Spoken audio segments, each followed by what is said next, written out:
it's the only relationship that requires constant sustaining of the mutuality. Yep. And it's a very equal relationship. But it's also one that has evolved over time, I think, although who knows what friendships were like in the day. I think particularly of Jesus' relationship with John, the beloved, where you have at the center of the Gospels this really beautiful relationship that is, I mean, some people say it's not certainly portrayed as sexual in any way or as romantic in any way. It is just the disciple Jesus loved. And I always found that really striking because there was one of them that he, the person who was supposed to exemplify universal unconditional love for anyone, had a partiality to one person. It's also it's more manageable. I can't love the whole world. No. Forgive me, I can't. I'm repelled by it a lot of the time. Of course. And romantic love always has to be. It's a strange thing, especially heterosexuals. It's a real meeting of two very different worlds that chart a journey, creating life, or at least having the potential to do that. Friendship, not as much. And I was struck always when I thought again about one of the most important things that the Gospels say, which is, greater love hath no man than this, that he lay down his life for his friends. And I'm like, wow, not humanity, not the world, not for a principle, but his friends.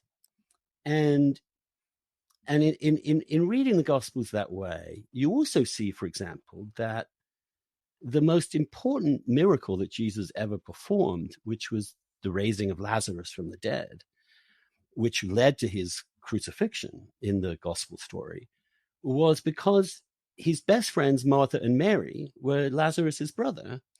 And they asked him to come and told him that their brother was sick, and he got there too late. And they said to him, he's dead because of you. You didn't come. You abandoned us. And the story says Jesus groaned. He sighed.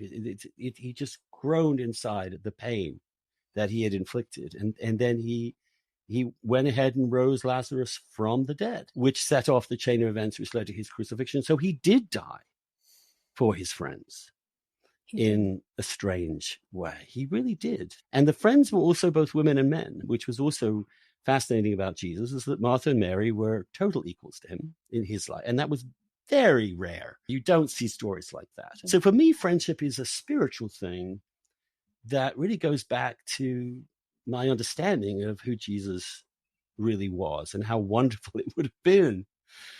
I mean, impossible to believe is be his friend. But sorry. Yeah, go on. No, there are three things. I mean, you're saying so many things I should actually be scribbling. I mean, in terms of the spiritual aspect, you're choosing it. I mean, it is something that you choose. These are people you choose to sacrifice for.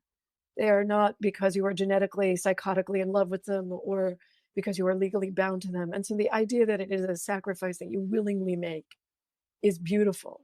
It is inherently beautiful. It's a function of freedom. Right. That's just it. It's a relationship that we freely opt into. And we say it over and over again. I choose you. I choose you. And I think that really matters.